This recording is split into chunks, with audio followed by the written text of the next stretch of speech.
Okay, very good afternoon, all of you. Let us study complex numbers in greater details. आपण आता exercise 1.3चं basics बघणार आहोत. 1.3चं basics बरंचसं काही आहे. Like this is not the only thing that is to be taught. याच्यामध्ये ट्रिग्नोमेट्रीचा समावेश होतो, जो की म्हणजे अजून एक्सटेंटमध्ये कॉम्प्लेक्स नंबरला टफ बनवतो. बट ॲज अ स्टार्ट काही गोष्टी ज्या मी तुमच्यासमोर आता मांडणार आहे, ॲर्गेन्स डायग्राम असेल, मॉड्युलस ऑपरेटर असेल आणि आर्ग्युमेंट असेल. या गोष्टीने तुमची पहिली एक्सरसाइज जी आहे त्यातले काही सम्स सॉल्व्ह होतील. त्याच्यापुढे आपण परत एकदा बेसिक्स बघणार आहोत आणि मग ट्रिग्नोमेट्री शिकणार आहोत. प्लीज कॉन्सन्ट्रेट, लक्ष द्या. सगळ्यात पहिला कॉन्सेप्ट आहे आपला ॲर्गेन्स डायग्राम. आता लक्षात घ्या, कॉम्प्लेक्स नंबरचा जनरल रिप्रेझेंटेशन काय असतं? Z is equal to A plus I B. कुठलाही कॉम्प्लेक्स नंबरचा जनरल फॉर्मॅट, जनरल प्रेझेंटेशन कसं असतं? Z is equal to A plus I B. याच्यामध्ये ए जो असतो तो कोण असतो सांगा बरं? Real part. शिकलो ना आपण? A is nothing but real part. Okay. आणि हा पार्ट इकडे कोण आहे? बी कोण आहे? Imaginary part. Is nothing but imaginary part.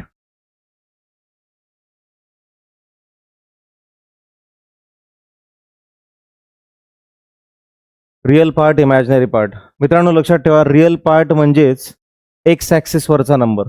For an example, आता हे आपण एक्स वाय ॲक्सिस सिस्टम बघतोय. This is our X axis, this is Y axis. हा सेंटर आहे, ओरिजिन आहे, सॉरी. Please concentrate. हा जो रिअल पार्ट आहे ना, हा नेहमी एक्स ॲक्सिसवर रिप्रेझेंट केला जातो. एक्स ॲक्सिसला रिअल ॲक्सिस सुद्धा म्हणतात. रिमेंबर दिस.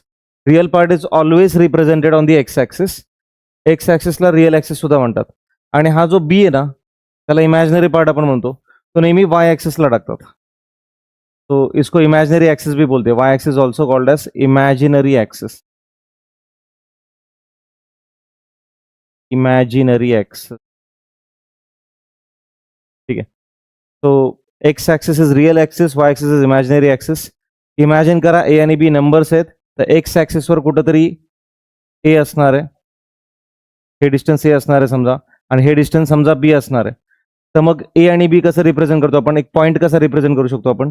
इथून असं एक तुम्हाला कोऑर्डिनेट जॉमेट्री होतं बघा 10वीमध्ये, सेम त्या टाईपमध्ये. इथून एक स्ट्रेट लाईन, इकडून एक स्ट्रेट लाईन. कुठे भेटते हे दोघं? इथे. So this is A comma B.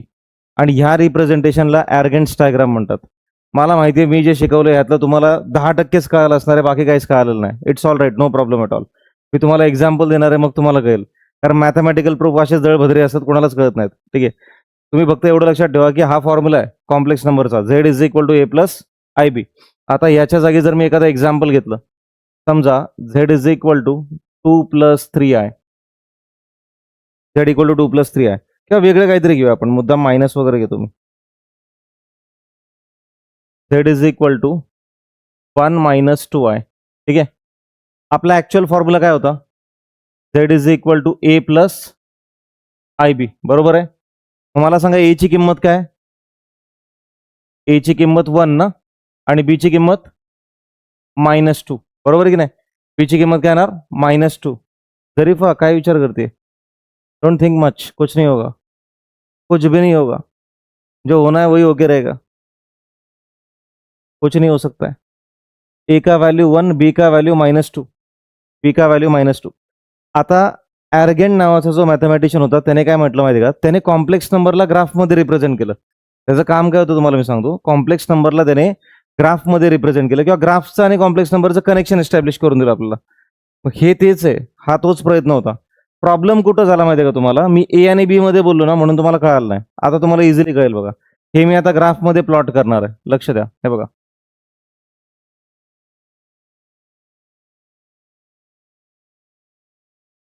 X axis, Y axis. A is equal to 1 आहे. आता इकडे समजा हा 1 आहे, हा 2 आहे, दिस इज 3, 1, 3.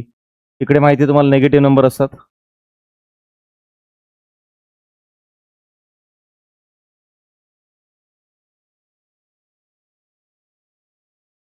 ओके.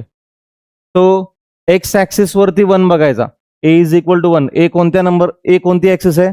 ए म्हणजे हा बघा, हा रिअल पार्ट आहे. तुम्हाला माहिती आहे पहिला पार्ट कोणता असतो? Real part. रिअल ॲक्सिस कोणती असती? X axis. ए कुठं बघायचा एक्स ऍक्सिस वरती. एक्स ऍक्सिस वरती 1 कुठे आहे? इथे आहे. एक्स ऍक्सिसचा 1 कुठे आहे? या पॉइंटला आहे. आता बी -2 आहे. वाय ऍक्सिसचा -2 कुठे आहे?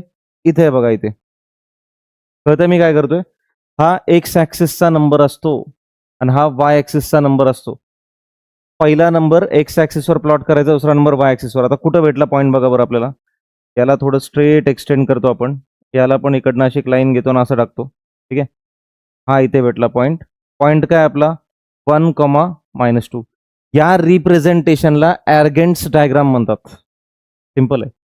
म्हणजे थोडक्यात तुम्हाला मी एक कॉम्प्लेक्स नंबर देणार आणि तुम्हाला म्हणणार की एक काम करा, कॉम्प्लेक्स नंबरला ग्राफवर ड्रॉ करा. झालं, तुम्ही ड्रॉ केलं. कसं ड्रॉ केलं? असं ड्रॉ केलं. करू शकता ना, काय प्रॉब्लेम आहे? एक्स आणि वाय तुम्हाला माहिती आहे. ए आणि बी म्हणजेच एक्स आणि वाय. टाकायचं, प्लॉट करायचं, झालं. सिंपल. It's very simple. आधी अडचण काय झाली माहिती आहे का तुम्हाला? न समजायचं कारण हेच होतं, ए आणि बी. मी नुसतं ए आणि बी घेतलं होतं, आकडे नव्हते घेतले. आता आकडे घेतल्यानंतर कळायला पाहिजे तुम्हाला. नक्की कळालंय का? कॉम्प्लेक्स नंबरला ग्राफमध्ये रिप्रेझेंट करणे म्हणजे ॲरगेंट्स डायग्राम. थोडंसं पुढे जाऊया आपण. Modulus operator. सगळ्यात पहिले तर लक्षात घ्या, ह्या 2 रेषांना मॉड म्हणतात. Modulus operator. जनरली मॅथ्समध्ये मॉड कुठे वापरतात? तर निगेटिव्ह नंबर पॉझिटिव्ह झाला पाहिजे या उद्देशाने मॉड वापरतात. आणि असं का करावं लागतं? जर डिस्टन्स निगेटिव्ह आलं तर ते ॲक्सेप्टेबल नसतं. म्हणजे तुम्ही कधीच डिस्टन्स निगेटिव्ह नाही कॅल्क्युलेट करू शकत. तुम्ही -5 किलोमीटर चाललात, हे रॉंग आहे. मग डिस्टन्स निगेटिव्ह येऊ नये म्हणून त्याला मॉड ऑपरेटरमध्ये टाकतात. फॉर एक्झाम्पल मॉड ऑफ -3 असेल तर त्याचं उत्तर काय असतं? 3. निगेटिव्ह नंबरला पॉझिटिव्ह करण्यासाठी मॉड वापरतात. हाच जनरल उपयोग आहे मॉडचा. मात्र इकडे जे मॉड आहे ते वेगळं आहे थोडं. मॉड्युलस काढण्यासाठी एक फॉर्म्युला वापरायचा असतो तुम्हाला. Mod Z is equal to root of a² plus b² किंवा mod Z root of x² plus y². Generally हाच यूज करूया आपण, a² प्लस b². आता हा आला कुठून? सगळ्यात महत्वाचा, हा कुठून आला? लक्षात घ्या, मागासचाच डायग्राम आहे मित्रांनो. हे बघा, ही आपली वाय ऍक्सिस आणि ही आपली एक्स ऍक्सिस. ठीक आहे. आता आपण कॉम्प्लेक्स नंबर घेऊया. Z is equal to a plus IB. आपला फॉर्म्युला तुम्हाला तर चांगलं माहिती आहे की हा पहिला जो ए आहे तो कोणत्या ऍक्सिसवर टाकायचा असतो? X axis. आणि हा बी कोणत्या ऍक्सिसवर असतो? Y axis. एक्स ऍक्सिस वरती ए बघा बरं कुठे टाकू? कुठेही टाकून देतो मी. आता मला आकडा माहित नाही, म्हणजे व्हॅल्यू माहित नाही. एक्स ऍक्सिस वरती ए इथे टाकतो मी. वाय ऍक्सिस वरती बी कुठे टाकतोय मी? समजा इथे टाकतोय मी. आता कुठेतरी एक पॉईंट भेटणार आहे मला, बरोबर की नाही? एक पॉईंट भेटेलच मला. मागाशी हेच केलं ना. एक्सचा एक आकडा पकडून घ्या तुम्ही. ए हा पॉझिटिव्ह आकडा आहे, तो एक्स ऍक्सिसवर असणार आहे. मी मुद्दाम पॉझिटिव्ह आकडा पकडला, तुम्ही निगेटिव्ह पण पकडू शकता, मग तो इकडे येईल. दुसरं काय नाही. ठीक आहे.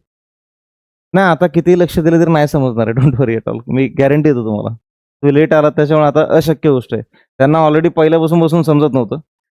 तुम्ही कशी अपेक्षा करता आय डोंट नो, म्हणजे अशक्य गोष्ट आहे ती.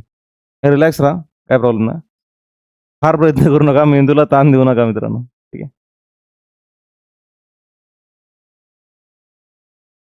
हा पॉइंट आहे A, B. मागाशी पण हेच ड्रॉ केलं आपण. हे बघा, A, B. एक्स ऍक्सिस वरती ए डिस्टन्स आहे, वाय ऍक्सिस वरती बी डिस्टन्स आहे. पॉइंट आहे A, B. मित्रांनो, मॉड्युलस ऑपरेटर नेमका काय असतो बघा. हे जे डिस्टन्स आहे, हे जे डिस्टन्स आहे हे कनेक्ट करूया आपण जरा. आता थोडंसं नीट लक्ष द्यायचंय.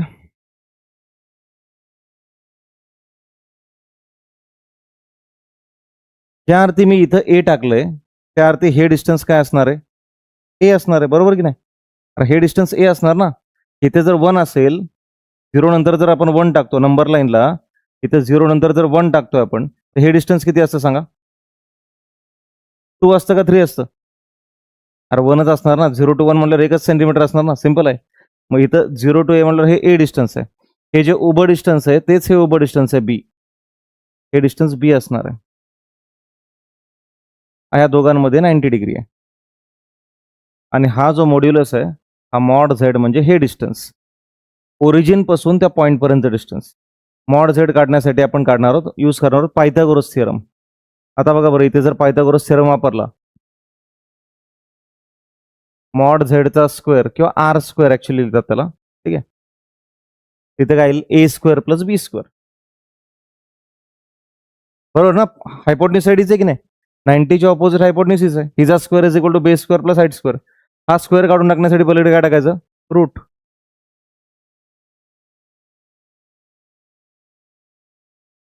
कळालं कुठून आला फॉर्म्युला. तुम्हाला जरी ही मेथड किचकट वाटली, कळत नसेल, द्या सोडून, फॉर्म्युला पार्ट पाहिजे फक्त.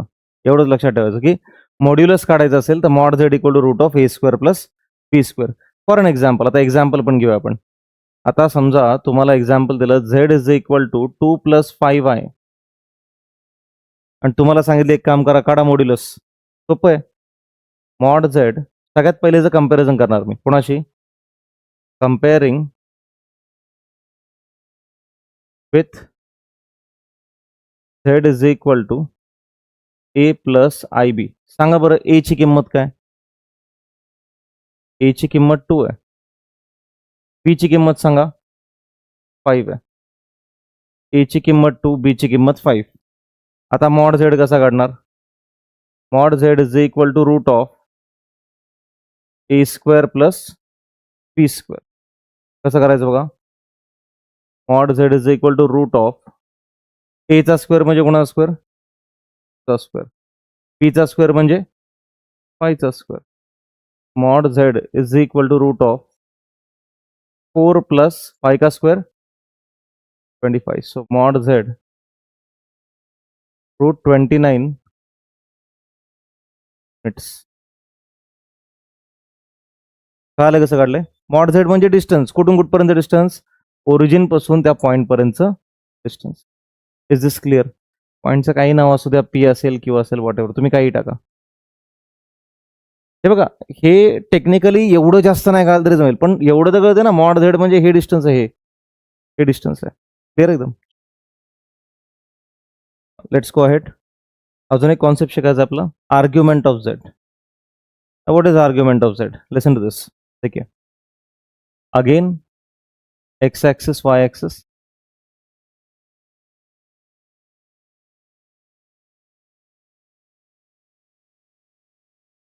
सपोज हे डिस्टन्स ए आहे आणि हे इथपर्यंत डिस्टन्स बी आहे.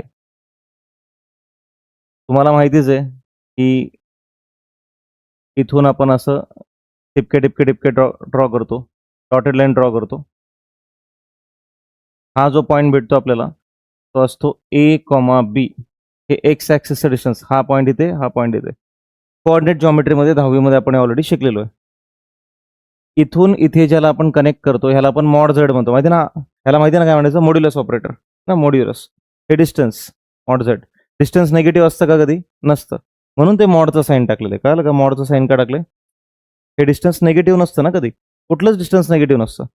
मॉड टाकून ते पॉझिटिव्ह आन्सर आलं पाहिजे कधी.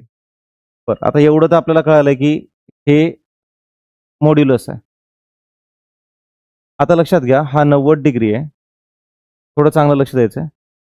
ही लाईन, ही मॉड्युलसवाली लाईन एक्स ॲक्सिस सोबत जो अँगल बनवते ना थीटा, त्याला म्हणायचं आर्ग्युमेंट. लक्षात आलं का. ही लाईन एक्स ॲक्सिस सोबत जो अँगल बनवते थीटा, त्याला काय म्हणाल तुम्ही, आर्ग्युमेंट. ॲम्प्लिट्यूड म्हणतात ॲक्च्युली, खरं सांगायचं. ॲम्प्लिट्यूड नाव टाकलं बघा तुमच्या बुकमध्ये, दाखवा जरा एक मिनटं. I have some clarification. आपण कुठे आहोत हे पहिले सांगतो. आपण पेज नंबर 10 वरती आहोत, ॲरगेंट्स डायग्राम. ठीक आहे,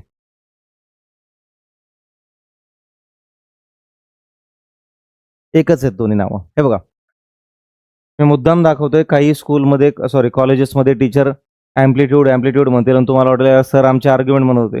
काय लिहिलं येते ताई, आर्ग्युमेंट ऑर ॲम्प्लिट्यूड. हां, दोन्ही एकच गोष्टी आहेत. मला ते प्रिंटिंगच दाखवायचे तुम्हाला. आर्ग्युमेंट काय आणि ॲम्प्लिट्यूड काय एकच आहे. नाव लिहून देऊ का इथे, ऑर ॲम्प्लिट्यूड.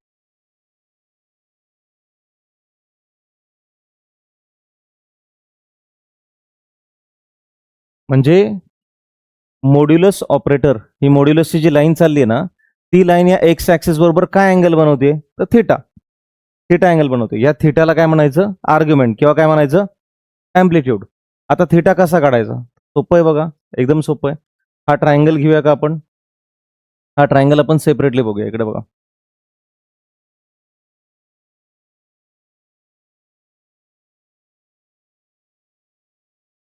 इथे ओरिजिनचा ओ आहे. तुम्हाला मी मगाशी पण म्हटलं की ओ पासून हे डिस्टन्स किती असणार आहे? ए असणार आहे डिस्टन्स ए. डिस्टन्स किती असणार आहे? ए. हे डिस्टन्स किती आहे? बी. तर हे पण बीच असणार आहे. बरोबर की नाही? डाऊट आहे? ओके. आता लक्षात घ्या, तुम्हाला किंवा आपल्याला फाइंड करायचा आहे हा theta. How to find out theta? तर लक्षात घ्या, वापरायचा फॉर्म्युला टॅन थीटा. टॅन थीटाचा फॉर्म्युला आठवा जरा ट्रिग्नॉमेट्रीचा 10वीचा. Opposite side upon adjacent side. सांगा रे इथे जरा, ऑपोजिट साइड काय ऍडजसेंट साइड काय? Adjacent side. Okay, so tan theta is equal to, tell me the opposite side. थीटाच्या ऑपोजिट कोण आहे? बी. आणि ऍडजसेंट कोण आहे? ए. पण आपल्याला टॅन थीटा नको आहे, आपल्याला फक्त काय पाहिजे? थीटा. मग थीटा काढण्यासाठी हा टॅन पलीकडे पाठवावा लागेल. टॅन जर पलीकडे गेला तर त्याचा होतो टॅन इनवर्स. लक्षात ठेवा, टॅनचं काय बनणार? Tan inverse. इथं असं लिहायचं, tan theta is equal to B upon A. Therefore theta is equal to tan inverse B upon A. Sine theta असेल तर साइन इनवर्स होणार. कॉस थीटा असेल तर कॉस इनवर्स. इनवर्स म्हणजे पॉवर -1. इनवर्सचा अर्थ काय? पॉवरला काय असतं? -1. हे बघा, बऱ्याच गोष्टी चालू मध्ये नवीन ऐकायला भेटतील, शिकायला भेटतील. आश्चर्य वाटून घेऊ नका की हे कुठून आलं आणि कधी शिकलो. ह्यात काही शिकण्यासारखं नव्हतं, काहीच शिकण्यासारखं नव्हतं. समजा tan theta is equal to 2 असेल, 2 तर कधी नसणार आहे, 1 असेल, तर टॅन पलीकडे गेल्यानंतर काय होईल बघा? Theta equal to tan inverse 1. टॅनच्या डोक्यावर -1 टाकायचं आणि मग हा पुढचा 1. कळतंय? याला टॅन इनवर्स म्हणतात. ओके, तर हा फॉर्म्युला आहे मित्रांनो, हा फायनल फॉर्म्युला आहे. कशाचा? आर्ग्युमेंट किंवा ॲम्प्लिट्यूडचा. Theta equal to tan inverse P upon A. आता एक्झाम्पल जर द्यायचं झालं तुम्हाला, चला एक्झाम्पल आपण त्या एक्सरसाइजमध्येच बघणार आहोत. इथपर्यंत काय आलंय का? की पहिल्यापासून एकदा तुम्हाला फ्लॅशबॅक दाखवतो. आपण स्टार्ट केलं ॲर्गेन्स डायग्राम पासून. ॲर्गेन्स डायग्राम म्हणजे कॉम्प्लेक्स नंबरला ग्राफमध्ये रिप्रेझेंट करण्याची कला. हे कोणी सांगितलं? ॲर्गेंटने सांगितलं की कॉम्प्लेक्स नंबर घ्या आणि त्याला ग्राफमध्ये रिप्रेझेंट करा. किती सोपं आहे बघा. एक कॉम्प्लेक्स नंबर घेतला आपण, 1 - 2 आहे, त्याचं कंपॅरिझन केलं फॉर्म्युल्याशी. हा कुठला फॉर्म्युला सांगा रे? कॉम्प्लेक्स नंबरचा फॉर्म्युला. कंपॅरिझन केल्यानंतर ए ची किंमत 1 मिळाली, बी ची किंमत -2 मिळाली. हे दोन्ही पॉईंट इथं प्लॉट केले. ए म्हणजे एक्स ॲक्सिसवर प्लॉट करायचा आणि हा बी कशावर प्लॉट करायचा? वाय ॲक्सिसवर प्लॉट करायचा. एक्स ॲक्सिसवर 1 बघा इकडे, इथे 1. वाय ॲक्सिसवर -2 कुठे? इथे. दोन्ही कुठे भेटणार? इथं. मग हे जे रिप्रेझेंटेशन आहे ना, हे जे तुम्ही ड्रॉ केले ना, या ड्रॉइंगलाच काय म्हणायचं? ॲर्गेन्स diagram.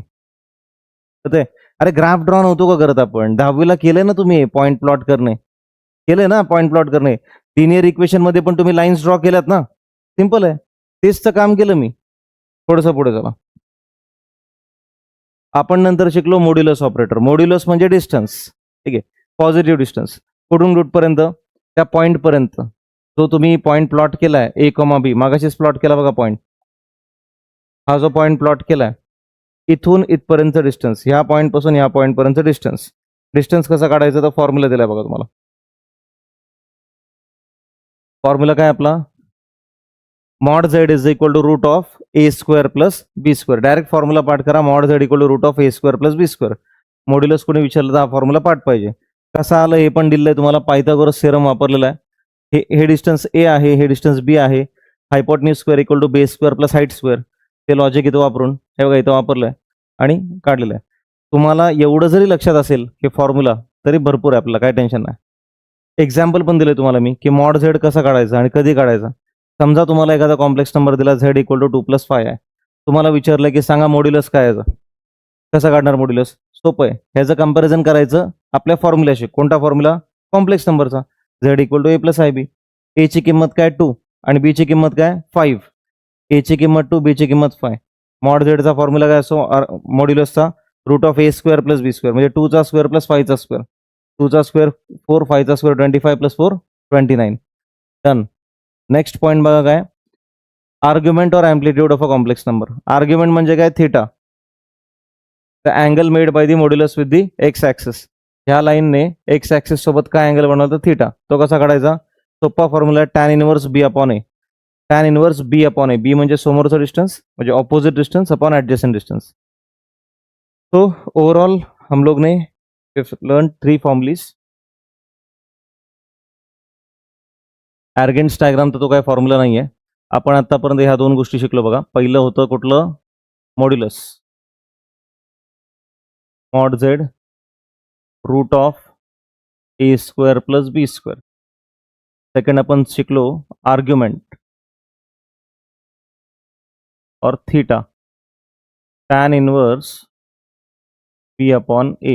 These are the only 2 things taught by me till now. आतापर्यंत मी जे काही बडबड केली त्याच्यामध्ये मी या 2च गोष्टी तुम्हाला शिकवल्या. जसा पकडा ॲर्गेन्स डायग्राम आहे काय नाही काय त्याचा काही जास्त खास फरक पडत नाही. कुठल्याच एक्सरसाइजला तो लागत नाही तसाही. म्हणजे काय नाहीच आहे त्यात तथ्यच नाही. एवढंच की ॲर्गेनने कॉम्प्लेक्स नंबरला ग्राफमध्ये रिप्रेझेंट केले. हे 2 फॉर्म्युले. आता आपण एक्सरसाइजला सुरुवात करूया. Textbook please. सो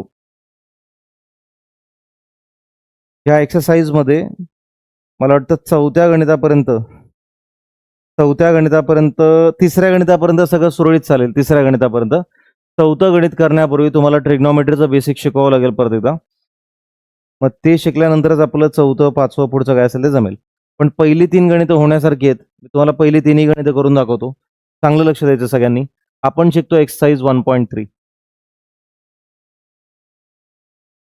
प्रश्न क्रमांक 1 find the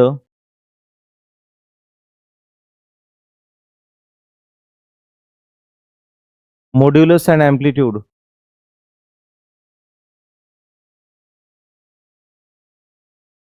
of each of the following complex number.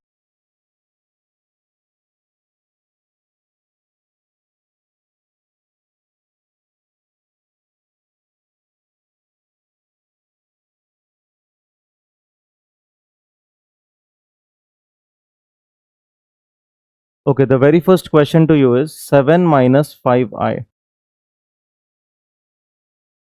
Very first question to you is 7 minus 5i. आपल्याला 2 गोष्टी फाइंड आउट करायच्यात. आपल्याला मॉड्युलस पण शोधायचं आहे, अँप्लिट्यूड पण शोधायचं आहे. सगळ्यात पहिलं काम काय करायचं बघा. Don't write anything. सगळ्यात पहिलं काम कंपेअरिंग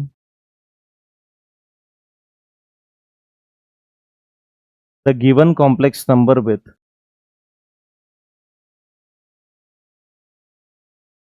comparing the given complex number with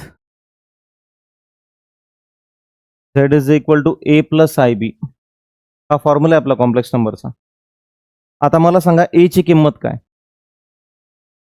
a ची किंमत 7. समजलंय का सगळ्यांना. पहिली किंमत ही a ची. b ची किंमत सांगा रे -5. It is -5. इथपर्यंत काय डाऊट आहे का सांगा. हे तर सगळ्यांना कळायला पाहिजे. आता मॉड्युलसचा फॉर्म्युला वरतीच आहे. सांगा बरं formula. Mod z is equal to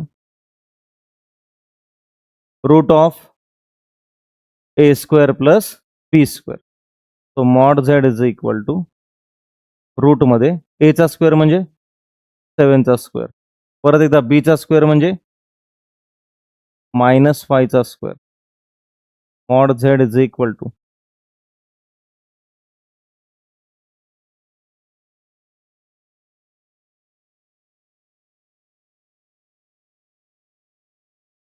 root of 7 चा स्क्वेअर 49.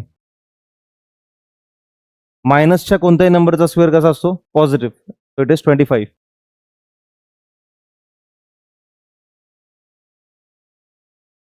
किती येणार आहे 9 + 5 14 4 1 74 रूट 74 युनिट्स.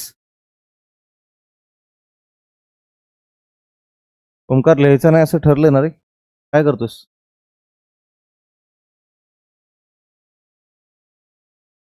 पुढे अँप्लिट्यूड विचारलं मित्रांनो. अँप्लिट्यूड म्हणजेच argument. Theta is equal to tan inverse P upon A. सांगा चला पटापट काय येईल मग. tan इनवर्स पी ची किंमत काय, पी ची किंमत काय, -5 अपॉन 7. नक्की कळतंय का. आता एक नियम छोटासा लक्षात ठेवावा लागेल तुम्हाला. मी तुम्हाला ट्रिग्नॉमेट्रीचा बेसिक शिकवणारच आहे, पण आजच्या लेक्चरसाठी हा नियम लक्षात ठेवा. tan इनवर्सच्या समोर जर मायनसचं चिन्ह आलं तर ते मायनसचं चिन्ह उचलायचं आणि इथे टाकायचं, त्याच्या मागे टाकून द्यायचं. ठीक आहे, म्हणजे काय येईल बघा, theta is equal to minus tan inverse 5 upon, हे झालं फायनल आन्सर. कळतंय कसं केलं. फक्त हे इथलं मायनस साईन उचलून बाहेर टाकायचं. आता ही ताकद कोणाकोणामध्ये, फक्त टॅन आणि साईन मध्ये असते. कॉस असं काहीच करत नाही, कॉस खाऊन टाकतो ते साईन, म्हणजे गायब करून टाकतो डायरेक्ट ते. ठीक आहे, हे ट्रिग्नॉमेट्री मध्ये शिकणार होतं आपण. ट्रिग्नॉमेट्री खूप फुलणार आहे अजून, खूप मोठं आहे ट्रिग्नॉमेट्री. तुम्ही जे शिकलात ते फक्त एवढूच होतं, एकदम एवढूसं. It is very large. करूया आपण step by step. So this how it is. फक्त एवढंच विशेष होतं की हे मायनस बाहेर टाकायचं. What's the time, can you tell me. 1 minute. 28. अजून एक सम घेऊया आपण, मला लिहायला वेळ भेटला पाहिजे. सेकंड क्वेश्चन आहे बघा मित्रांनो. √3 + √2i. आपल्याला मॉड्युलस आणि आर्ग्युमेंट दोन्ही शोधायचं आहे. सगळ्यात पहिली स्टेप सांगा चला काय करायचं. कंपेअरिंग ना, comparing the given complex number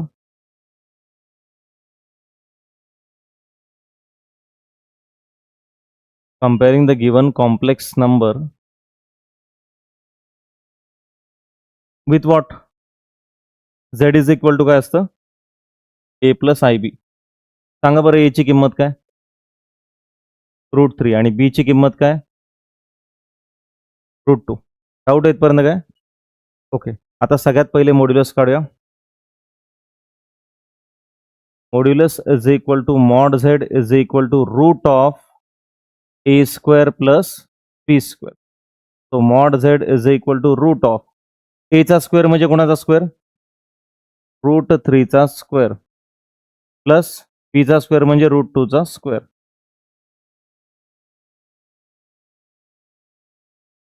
next step सांगा चला पटापट. स्क्वेअर आणि स्क्वेअर रूट कॅन्सल होतं ना, म्हणजे √3 चा स्क्वेअर काय होईल, इथे काय येईल 3 आणि इथे काय येईल 2.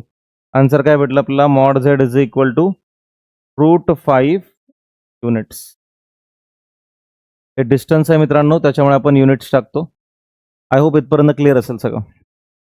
याच्या पुढे आपल्याला काय काढायचं आहे, ॲम्प्लिट्यूड और argument.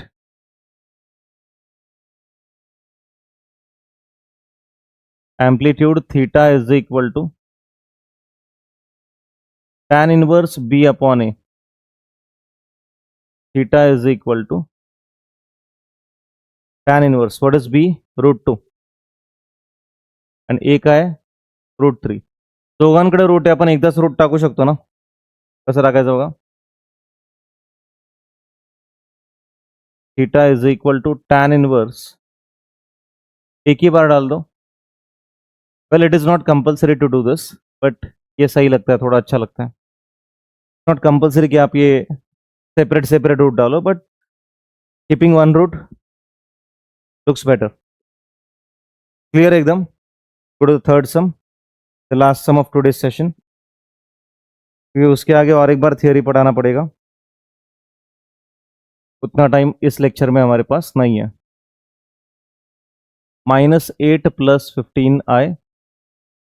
Tail me the very first step, dictate me the answer. Comparing the given complex number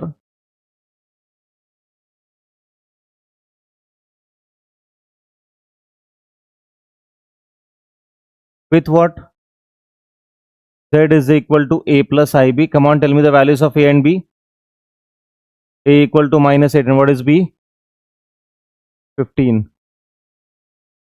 Modulus mod z is equal to root of a square plus b square. So mod z is equal to root of -8 का square 15 का square. So mod z is equal to root of 64 plus 225.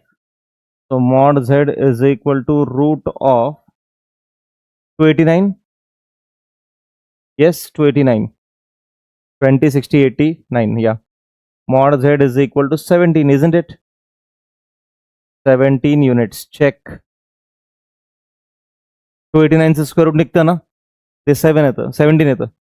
17 units. Doubt आहे? Check. आता आपल्याला अजून काय काढायचं आहे? Amplitude. Amplitude theta is equal to tan inverse V upon A. So it is tan inverse. Tell me V upon A.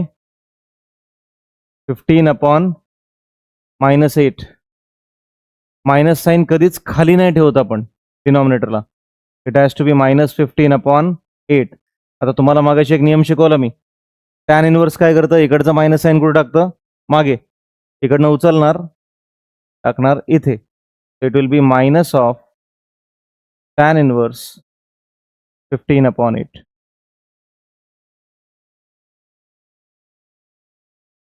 Is this clear? समजलंय? ते दोन कॉन्सेप्ट शिकवले, त्याचे फॉर्म्युले पण सांगितले तुम्हाला मी, आणि एक्झाम्पल्स पण सॉल्व्ह केले एक्सरसाइज मधून. आपण फटाफट कॉपी करा.